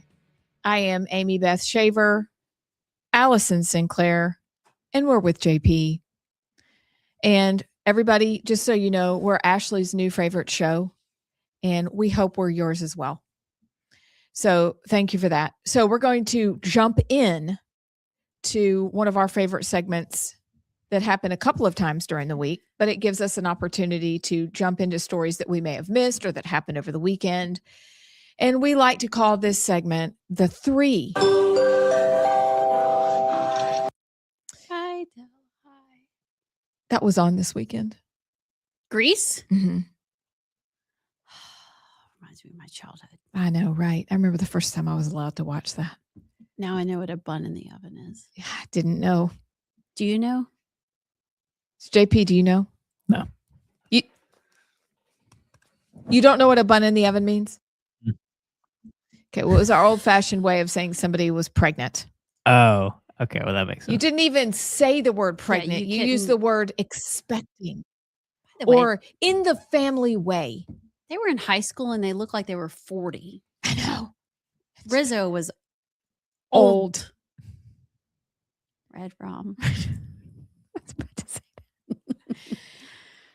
We have the same feed. We say words at the same time. And today it's been twice that we've said the same thing at the same time. Okay. Same brain.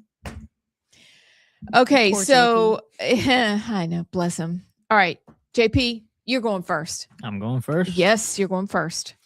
So I don't think we've talked about this story actually on the show. I think we've talked about it amongst ourselves, but I feel like we probably need a feel-good story today with the heaviness of the news. Have y'all seen the Will Roberts, the Alabama Tuscaloosa County teenager who's been battling cancer? For those who haven't seen it, he lives in Tuscaloosa County. He's battling a rare and aggressive form of cancer. But he put out a video originally, and y'all tell me if I'm getting the story wrong, but I think his mother was like in bed, was not really aware he was making a video. And he put out a video about, his dire situation with cancer. And the video ended up going viral and eventually made its way all the way to the White House. And the White House and Dr. Oz and the HHS, they have approved a treatment plan for him, which, and fill me in with the details, but I think the treatment plan itself was like it's hard to get this treatment for this cancer. But I believe Dr. Oz and the Trump administration have approved for him to receive the treatment that he needs for his cancer. And actually, here's a video, our most recent video. I believe this is the update after, or this may be the first video, I'm not sure, but here's a video of Will Roberts, the teenager. Hey y'all, my name's Will Roberts. I'm from Alabama. Could y'all please just sit here and watch this video for a second? I've been fighting osteosarcoma for the last 16 months. It's a very, very, very deadly and very hard to treat bone cancer.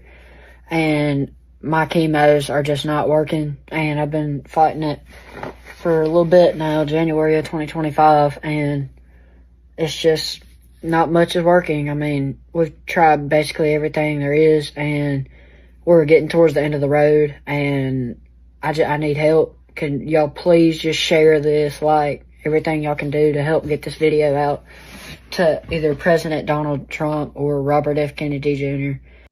So the treatment Delta Rex G is an experimental gene therapy, but Dr. Oz has set it up that they will now be traveling to California to get treatment for this cancer. So I'm so glad for him, but wow, that's rough. But it's a feel-good story. It's He'll the be getting power treatment now. of liking and sharing. You think you're just doing something, but you're doing something big. And look at how it ended up. Thought that was great. They are fundraising because it's an expensive treatment. And I don't know if, maybe Dr. Oz took care of it, but I think you can go out there and look for a GoFundMe or something. I haven't found it, but they do need money. Yeah. But so many people from Alabama jumped in to kind of get the word out. I know Tommy Tuberville, Katie Britt. There's a guy in Tuscaloosa that is just a Republican donor that took a lot of initiative and that he's very well connected. And so hats off to Alabama for taking care of him. Even Tim Burchett was making posts about it. So that's fantastic. Although I do go, not to be a Debbie Downer, but how many people out there that doesn't happen for them? And I'm happy for him. I get it. But gosh, our healthcare system needs so much help. Yeah. So much help. And who gets treatment, who has access versus who doesn't is it's very fatalistic. Yes. So what's your story? Is it good or bad? Well, my story is good. Okay, you got a good story? Well, it's good. And it's maybe the reason why I said you should take my picture before I get on the airplane, because you already have all my information. You have everything about me. So this is why I'm saying this. Okay.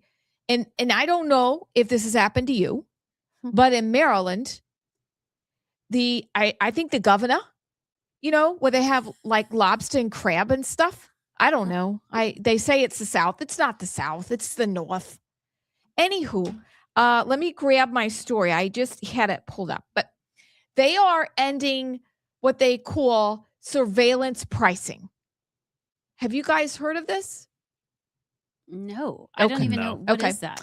So, you know how you go on and you look at, say, airline tickets, and you look perhaps in the morning, and your airline ticket is like the best deal you've ever seen. It is ridiculous. It's like $299. That's and you free. Basically, it's like giving money, and you're like, I don't mind. And you waited until that night to book the ticket. And you go back and you book the ticket, and at night, it's $499. Okay? It's called surveillance pricing. It happens to us all the time. Okay, and you should know that life is expensive. But it also is happening in grocery stores. Did you guys know that? How it would be so hard to change out all the little tags on the thingies. Well, Judy. Okay, it's Judy. You grab a box of cereal off the shelf. Okay. Your neighbor grabs the exact box at the exact same store on the exact same day. She pays less and you pay more. Say it ain't so. Because the store's algorithm decided you would. There's no way. There's no way. Because you couldn't change all those price Yes, tags. you could, because everything is digital. You want I should tell you more? Because, see, that scenario sounds like a conspiracy theory. Okay, and on this show, we're always saying, yeah, you're crazy. It isn't. Retailers have been quietly using this kind of pricing for years. And now one state has finally had enough.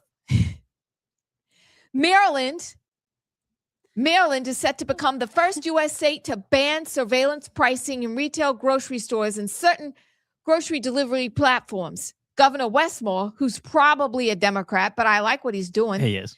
Has said that he will sign the Protection from Predatory Pricing Act into law after the state legislature passed it, and the rule will take effect on October 1, 2026. So I just want to let you know that surveillance pricing goes by a few names. And you guys in Alabama and other SEC regions, because Maryland is not the South, I'm sorry. Surveillance pricing goes by a few names. Dynamic pricing, personalized pricing, those are the common ones. Kind of like in Uber, dynamic pricing at the expense of time of day. Anywho, a store collects data on you. And they watch you as an individual shopper, what you browse, what you stop at, kind of like Instagram, but live action. And anyway, they change the price. Maryland is stopping that. So number one, I thought you should know that this is a thing. You already know this is true. Number two, if you're, say, in Alabama, I need you to tell me if this is happening to you. And then number three, we should do something about it. But that's my story. I'm Misty from Maryland. Maryland. What is Peter Griffin's wife's name? Lois. Lois. She sounds just like Lois. Or I'm Lois, but I'm Lois Misty. I cannot believe how well you just did that. Have you been practicing? No, it just came out. I don't know how you're so consistent. Like you don't even waver. You don't stumble or anything. Like if I try and do Judy, I sometimes I kind of pause and it takes me a minute to get back going. But for you, you just roll with it. Allison sounds like she's never mind. Listen, smoking for I should ask my mom. She probably would tell you. Wait, what do I sound like? You like Judy from Jersey. You sound like you're on the toilet. Oh, well, maybe Judy has problems. Maybe it's Amy Beth calling the grocery store. She's got a problem with their surveillance pricing. I do. I have a problem. I got a problem. You want I should call him? I will call him. Oh, Abs, you're so good. You spent too much time up north, though. I didn't. I spent in my mother's womb, in my birth mother's womb, and then my parents got me out of there so quick. Like I was born in the north, but I got to the south as quick as I could. It's Lois. Lois Misty or Misty Lois. You Close just your decide. eyes. And it's Lois Griffin. I'll ask my mother. She said I always did voices. Oh my gosh. Anyway, so that's a story. And it happened because when I was looking for our plane tickets last week and we went boom, Shazam, I noticed that it changed prices rather quickly. So I switched to incognito and then I found this story and I'm like, I knew things seemed more expensive. You switched thing. That's funny. I'm in awe. It is. That's crazy. It's a protein I'm so bar. Jealous. I'm actually jealous. It's a protein bar. I'm gonna go home and work on these things. We should have full phone calls where we talk like that. Oh gosh, Phone my calls. voice would be wrecked. You guys, when we go to lunch, let's do voices and make them think we're not from here the whole time. Bet. Should we each do a different voice? Yeah. From a different place? Yeah. Like we should. Allison can be British. Amy Beth can do the Lois or whatever voice, and then I can be the Southerner. Misty Lois. Tired of these carpetbaggers. Okay. Can your name be Tater Tot? Tater Tot. Tater Tot. Who likes home wrecker burritos? Oh, that was sad when Moe's had to change their names. They still do have the home wrecker. I'd like to let you know. They do? Yeah. Also, I was really excited because I thought I was getting like a protein packed lunch the other day because Emmy picked me up and I took her to lunch as payment for being my Uber. And I'd like to let you know that the calories are in the thousands of millions range. So I can't do that anymore. I was like heavy with salt by the time I walked out the door.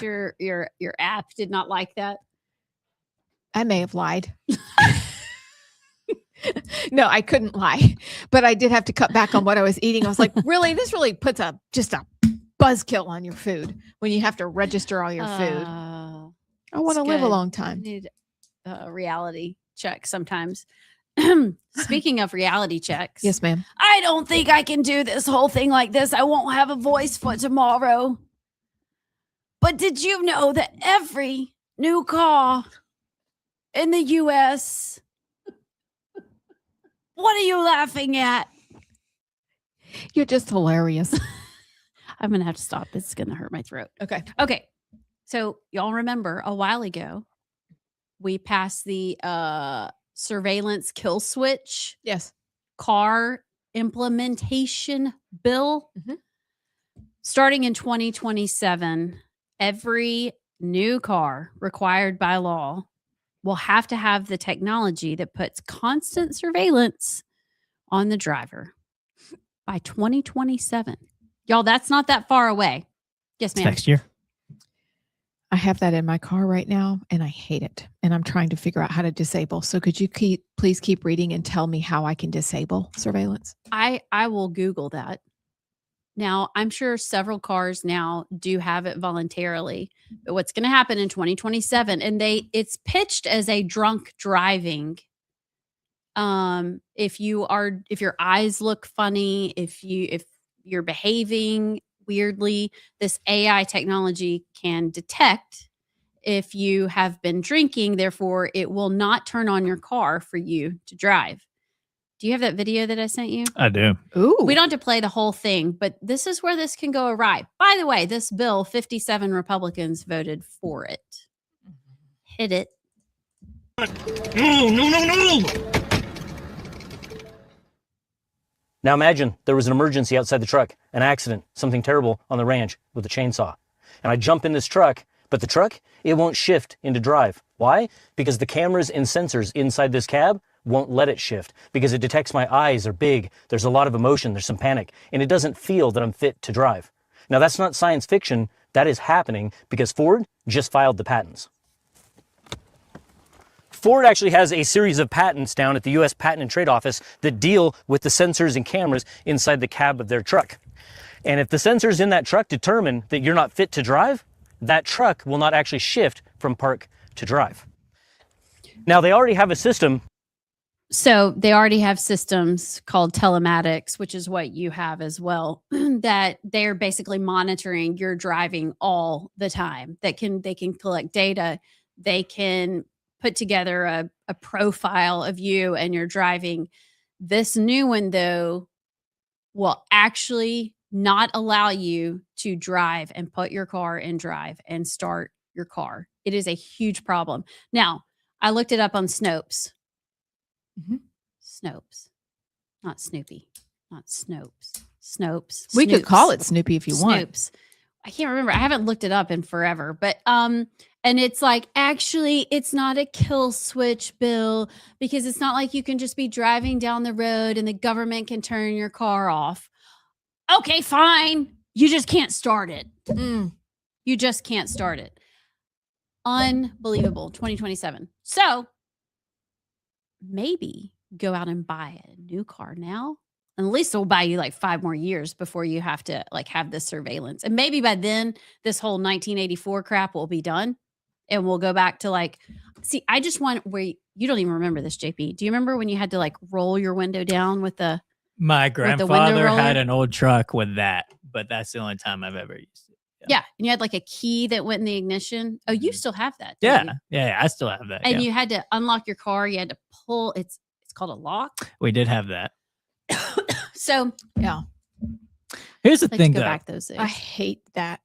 I mean, I love how, what is it, Snopes? They said, like, it's not like the government can access your car. Well, the government can't. If you have a computer in your car, the government can access your car. Like, there's already technology that's out there about the government can actually get into your TV via the computer in your TV and watch you through the camera in your TV. Like, that's technology out there. So it's not like. But this is government mandated. That's the part. It's like they're making progressions and making it normal. They're normalizing it. Right. And it's scary. I do not like being told by my car.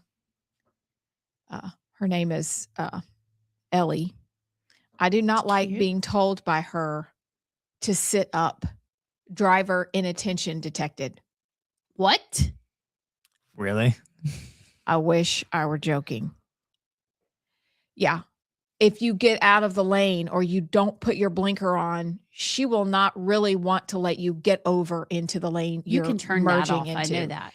So Let me show I'm you how. genuine in wanting to turn it off.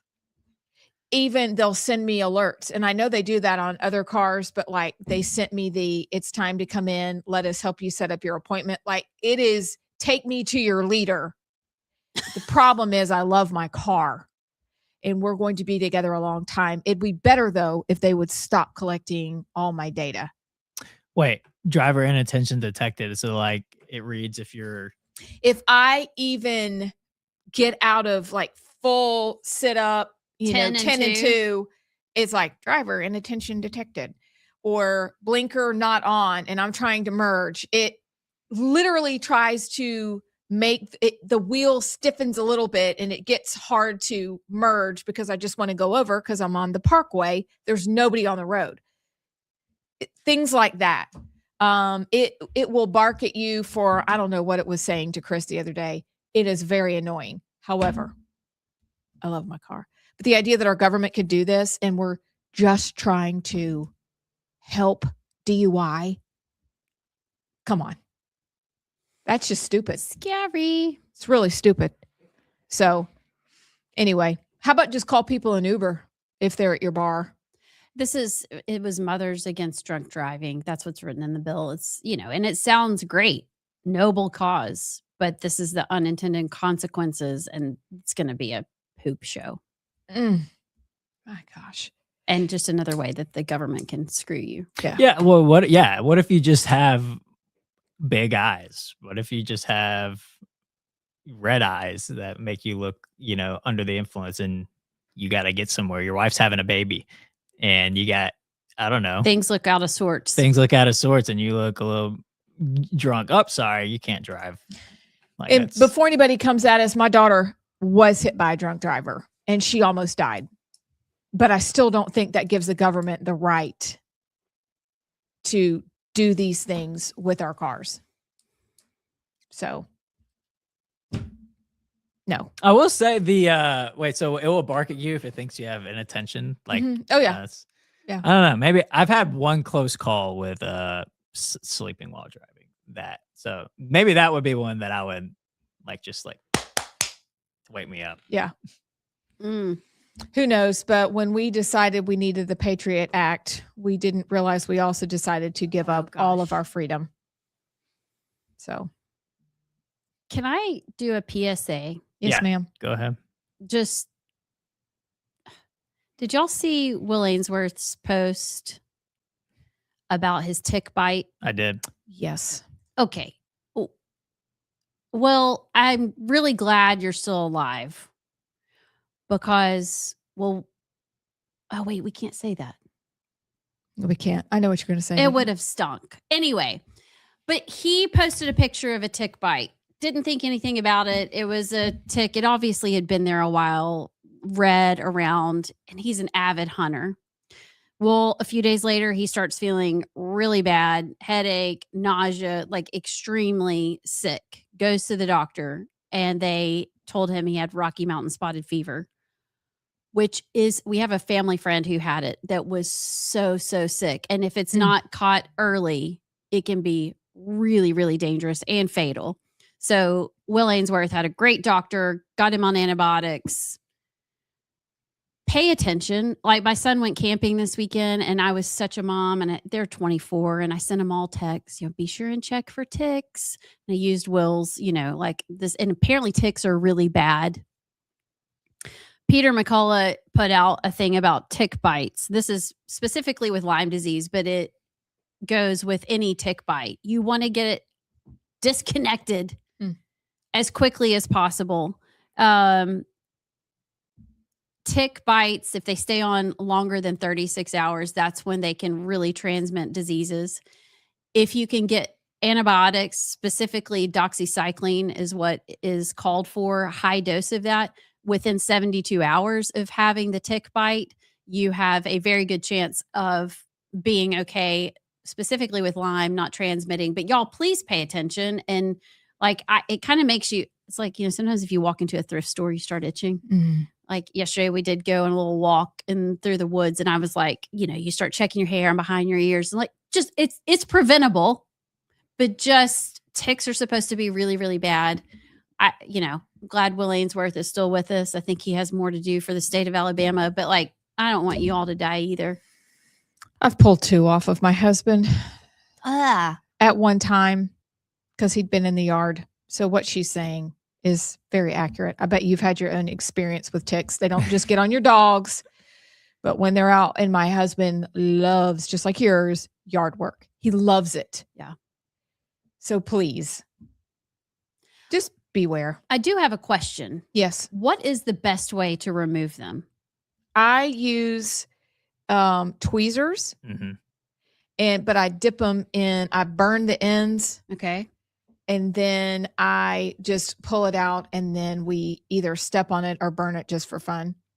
And then if necessary, I don't remember what we did the 2 summers ago. I pulled them off of Chris, but I think I just swabbed them with alcohol real quick.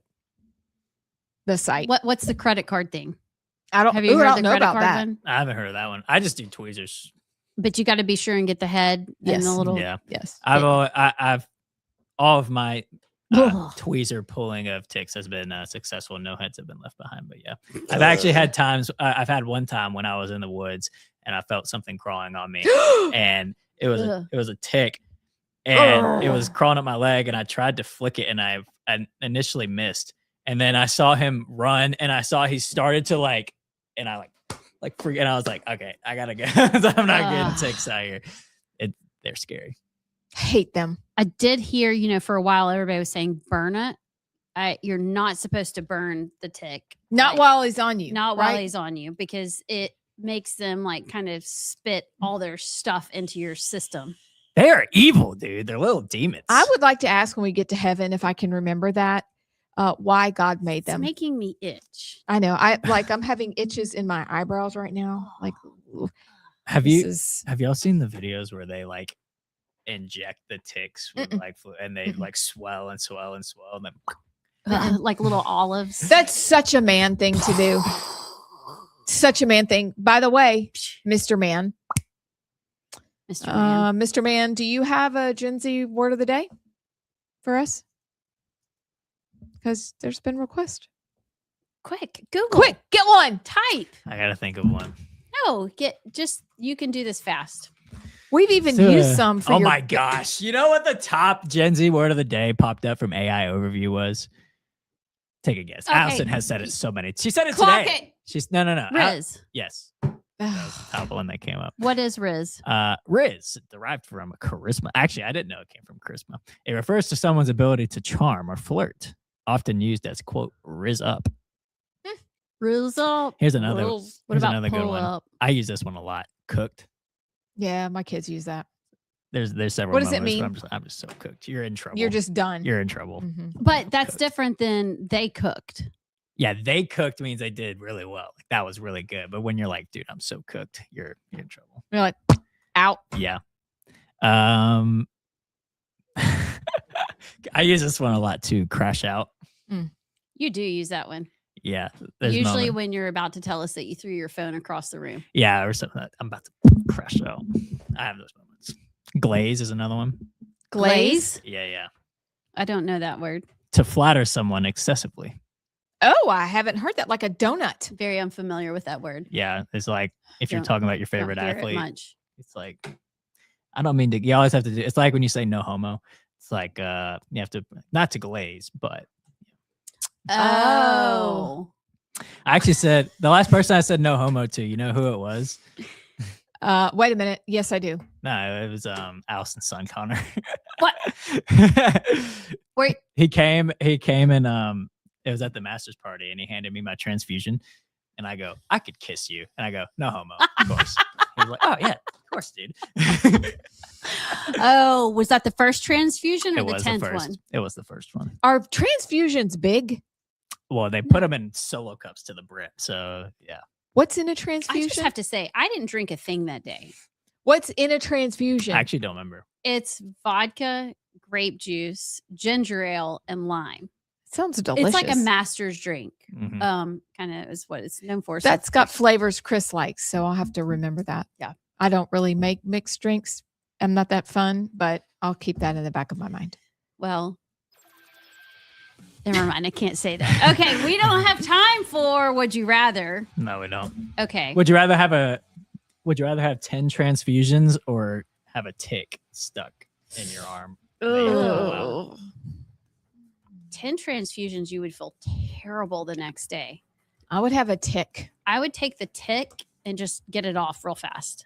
I'd rather get I Lyme don't know. disease than get hammered. You'd Yes. rather get Lyme disease? No. That's what I was saying. You're saying No, you'd no, rather get Lyme disease. I would No, get you the got- tick out immediately, though. Yeah. I don't like being out of control, so I'd take a tick.